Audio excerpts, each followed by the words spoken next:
अस्सलाम वालेकुम। तो कुछ पास्ट पेपर्स करते हैं, ये क्वेश्चंस करते हैं सर्कल प्रॉपर्टीज के।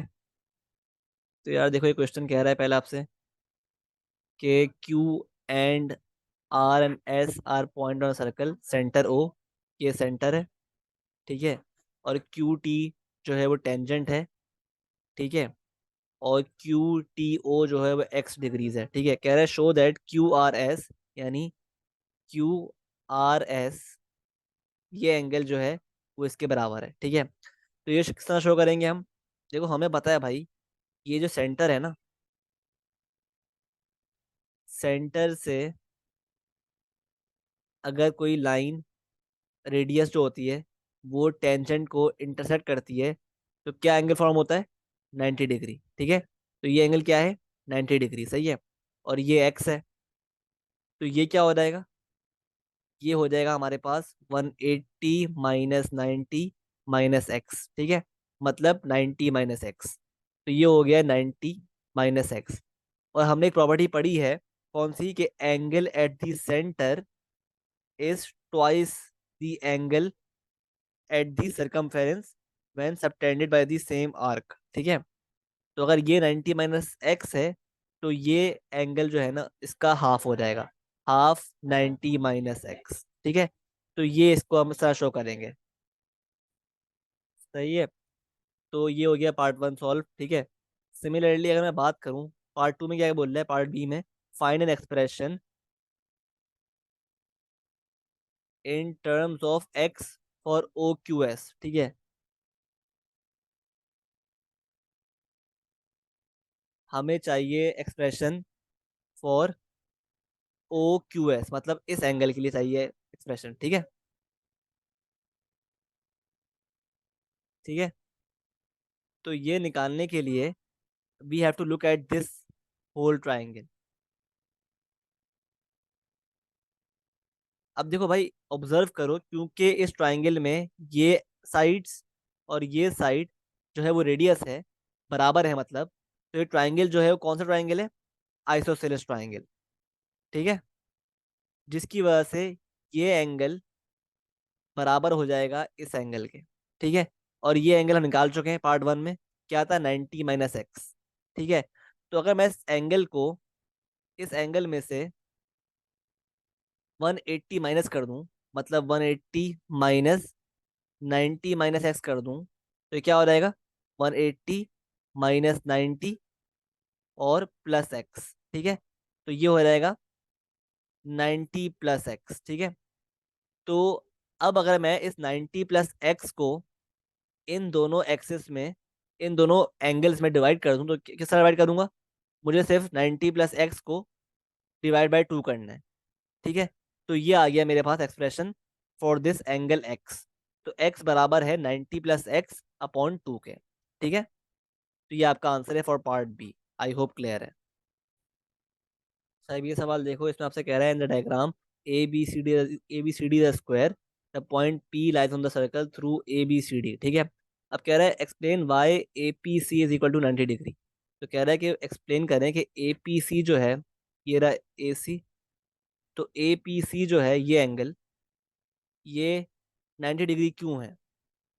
तो ये 90 डिग्री इसलिए है कि ये 90 डिग्री इसलिए जब होगा, जब हमारे पास ए सी जो होगा ना, ए सी, वो होगा डायमीटर, मतलब ए सी जो है वो सेंटर से पास कर रहा होगा, ठीक है।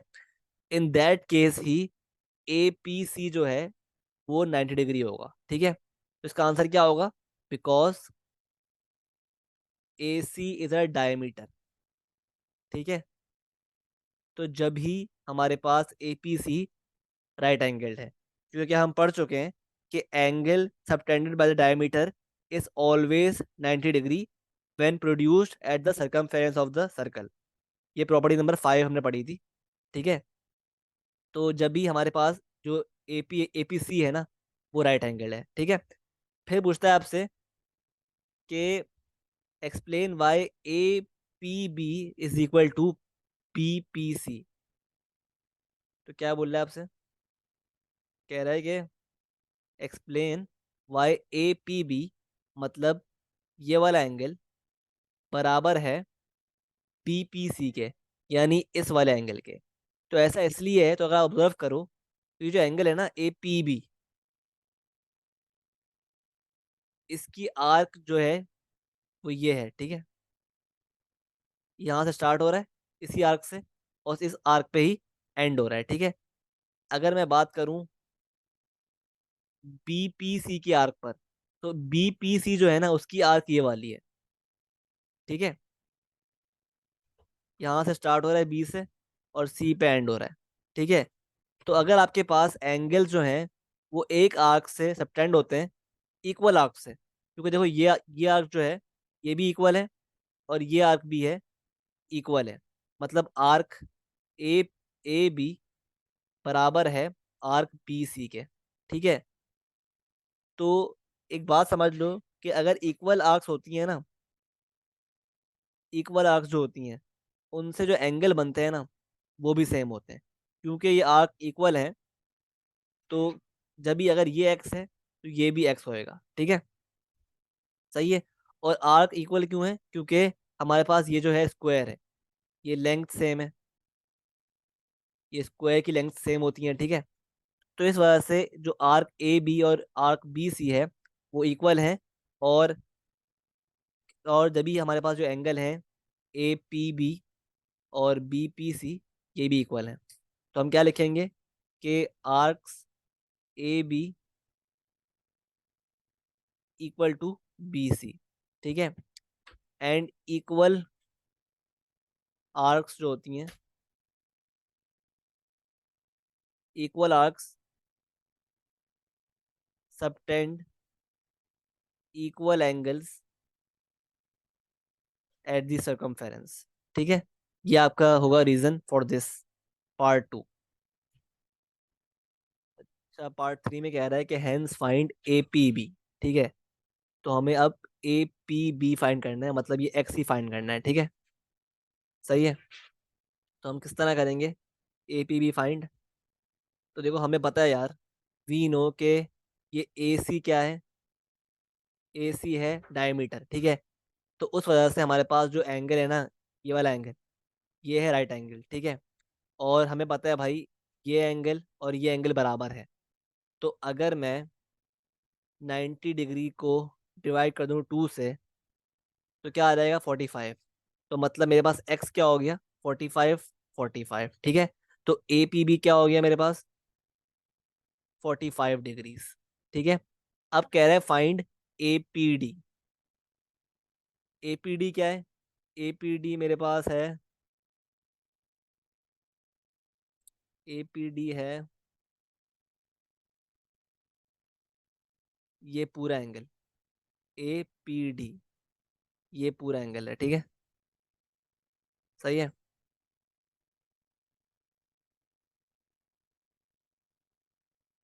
तो ए पी डी मेरे पास जो है वो है पूरा ये एंगल, ठीक है।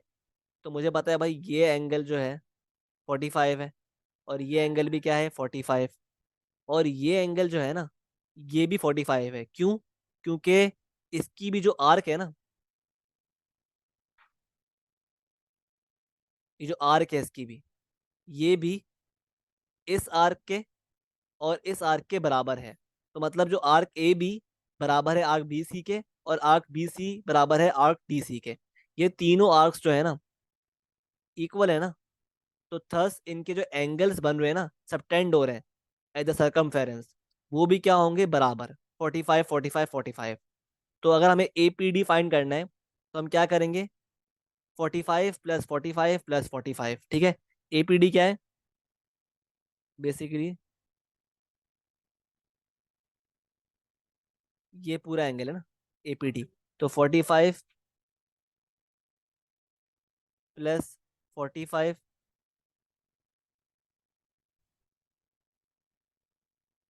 प्लस 45, ठीक है। आंसर क्या आ रहा है 135 डिग्री, ठीक है। तो ये आपका आंसर है फॉर दिस पार्ट बी, ठीक है। आई होप क्लियर है। अच्छा, पार्ट फोर देखो इस क्वेश्चन का। पार्ट फोर में क्या बोल रहे हैं आपसे, कह रहा है कि P C and A D intersect B C and A D intersect at R, सही है। Given that A R C is 127 दिया हुआ है, फाइंड पी डी सी। ठीक है, मतलब हमें ये एंगल फाइंड करना है। ठीक है, सही है। तो हम किस तरह करेंगे, हमारी स्ट्रेटेजी क्या होगी? देखो यार, मुझे पता है यार कि अगर ये एंगल 127 है, तो ये एंगल भी क्या होगा? 127, क्योंकि यहाँ पे अप्लाई हो रहा है वर्टिकली ऑपोजिट एंगल। अगर आपने पढ़ा हो तो प्रॉपर्टीज ऑफ स्ट्रेट लाइंस में हम पढ़ चुके हैं ये, कि क्या होते हैं वर्टिकली ऑपोजिट एंगल्स। ठीक है, सही है। और क्योंकि हमारे पास ये ए डी जो स्ट्रेट लाइन है, ए डी एक स्ट्रेट लाइन है, और क्योंकि हमारे पास ए डी एक स्ट्रेट लाइन है, तो हम ये निकाल लेंगे आराम से। क्या हो जाएगा ये एंगल? 180 माइनस 127। ठीक है, तो क्या हो गया? 180 माइनस 127 हो गया 53। तो ये एंगल मेरे पास आ गया 53 डिग्रीज। ठीक है, सिमिलरली जो ये एंगल है, ये हम निकाल चुके हैं पिछले पार्ट्स में, ये क्या था? 45 डिग्री एंगल। ठीक है, तो हमारे पास अगर हम इस ट्राइंगल को ऑब्जर्व करें, इस ट्राइंगल में पी आर डी में, पी आर डी में हमारे पास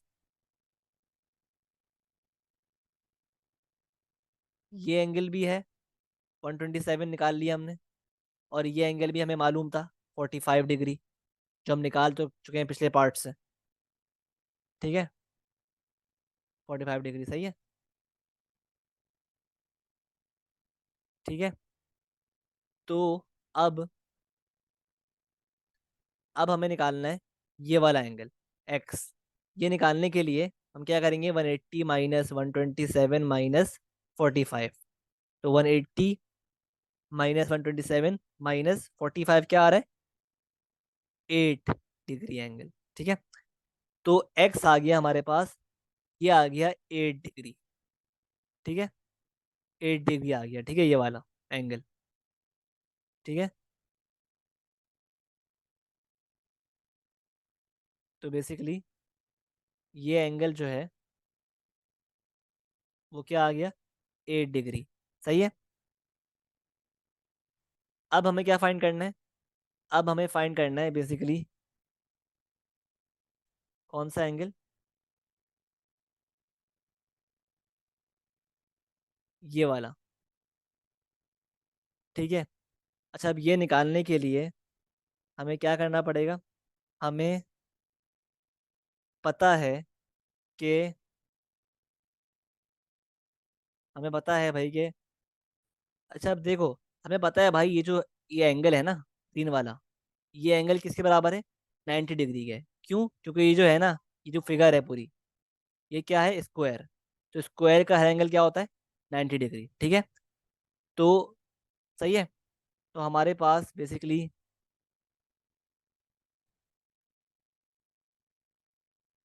ये एंगल भी आ गया 8 डिग्री, और ये एंगल पता है हमें क्या है? 90 डिग्री। तो ये पूरा क्या हो गया? ये पूरा बराबर हो गया 98 डिग्री के, सही है। तो triangle, sorry, angle P D C क्या हो गया आपके पास? 98 डिग्री। ठीक है, आई होप क्लियर है बात। अच्छा, अब ये सवाल देखो, इसमें कह रहा है आपको A B C D E points हैं सर्कल पे विद सेंटर ओ। ठीक है, सेंटर ओ। ठीक है, और ए डी क्या है? डायमीटर, सही है, जो कि पॉइंट एफ से भी पास कर रहा है। एफ क्या है? Point of intersection of A D and C E. और ए सी दिया हुआ है 24 डिग्री, और ए डी सी दिया हुआ है 72 डिग्री। ठीक है, अब कह रहे हैं पार्ट वन में कि फाइंड ए डी ई, हमें ए डी ई फाइंड करना है, मतलब ये वाला एंगल, सही है। तो इसके लिए एक प्रॉपर्टी अप्लाई हो रही है सर्कल की, कि देखो हमने पढ़ा था यार कि अगर सेम आर्क से दो एंगल्स सबटेंड हो रहे हो, एक ये वाला एंगल हो रहा है और एक ये वाला एंगल हो रहा है जो फाइंड करना है हमें, तो ये दोनों आपस में क्या होते हैं? सेम होते हैं। अगर ये एक्स है तो ये भी क्या होता है? एक्स। तो हमें ये दिया हुआ एंगल, ये दिया हुआ है क्या? 24। तो ये भी क्या हो जाएगा? 24 डिग्री। ठीक है, तो आंसर पार्ट वन का क्या है? 24 डिग्री। अब सेकंड पार्ट में कह रहा है कि find me the angle of C E D. C E D निकालना है। तो सी ई डी क्या है यहाँ पर, सी ई डी मतलब ये वाला एंगल, ठीक है। तो ये निकालने के लिए we should know the property कि अगर हमारे पास ये डायमीटर है और इससे एक एंगल सबटेंड हो रहा है सरकमफेरेंस पे, तो वो क्या होता है, 90 डिग्री। ठीक है, तो ये पूरा क्या हो जाएगा, 90 डिग्री, सही है। ठीक है, क्लियर है। तो अगर हमें खाली ये निकालना है तो हम क्या करेंगे, 90 - 24 जो आ रहा है मेरे पास 66। ठीक है, तो अब हमारे पास डिग्रीज, ठीक है। तो अब हमारे पास ये एंगल भी है पूरा, ये एंगल भी पूरा है, और ये एंगल हमें चाहिए एक्स, ठीक है।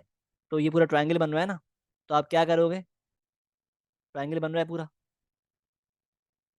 तो ये निकालने के लिए आप 180 में से माइनस करोगे 66 पहले, और फिर इन दोनों का सम, 24 + 72 क्या होता है, 96। तो 180 में से आप 96 और 66 माइनस कर दोगे। 180 - 96 - 66 क्या आ रहा है, 18। तो एक्स आ गया 18 डिग्री। ठीक है, सही है। तो ये एक्स आ गया 18 डिग्री, और ये था 66। ठीक है, अब पार्ट 3 में कह रहा है find C F D. C F D find करना है, सी एफ डी। ठीक है, देख लेना इसको भी, सी एफ डी। तो ये अगेन बहुत इजी है, ये ट्रायंगल बन रहा है, ठीक है, ट्रायंगल बन रहा है, ट्रायंगल बन रहा है। तो अगेन आप क्या करो, 180 में से पहले 72 निकालो, फिर 66 माइनस कर दो। तो 180 - 72 - 66 क्या हो गया, 42। तो एंगल सी एफ डी आ गया मेरे पास 42। ठीक है, तो ये था पार्ट 3, सॉल्व हो गया आराम से। ठीक है, अब क्या बोल रहा है वो, पार्ट 4 में बोल रहा है find A B C. B निकालना है angle, angle B, A B C. ठीक है, मतलब क्या है, ए बी सी ये वाला एंगल फाइंड करना है। ठीक है, तो अब ये किस तरह करेंगे, लेट्स सी। तो ये निकालने के लिए, ये निकालने के लिए ए बी सी निकालना है ना हमें, तो क्या करेंगे हम, देख लेते हैं इसको। तो आपको ए बी सी निकालने के लिए एक चीज़ ऑब्जर्व करनी पड़ेगी कि आपके पास जो ये क्वाड्रेटर है ना, क्वाड्रेट्रल ए बी सी डी, तो आप गौर से ऑब्जर्व करो, ये हमारे पास क्या है, एक साइक्लिक क्वाड्रेट्रल। क्यों, क्योंकि इसका हर एज जो है ना वो सर्कमफेरेंस को टच कर रही है। ठीक है, जब भी हमारे पास ए बी सी डी जो है ना वो क्या है, एक साइक्लिक क्वाड्रेट्रल। और हमें पता है भाई कि साइक्लिक क्वाड्रेट्रल में जो ऑपोजिट साइड्स होती हैं ना, ऑपोजिट एंगल्स होते हैं, वो बराबर होते हैं 180 डिग्री के। तो अगर मैं बात करूं इस ए बी सी डी क्वाड्रेट्रल में जो ऑपोजिट एंगल्स हैं कौन कौन से, एक तो ये है, ये ऑपोजिट है इसके, और ये एंगल ऑपोजिट है इस एंगल के जो हमें चाहिए, एक्स। तो इसमें क्या हो जाएगा, मतलब x + 72 बराबर होगा 180 डिग्री के। ठीक है, तो x निकालने के लिए हमें 180 में से 72 सब्ट्रैक्ट करना पड़ेगा, जो कि आ रहा है 108। तो हमारे पास ए बी सी आ गया 108 डिग्री, 108 डिग्री। ठीक है,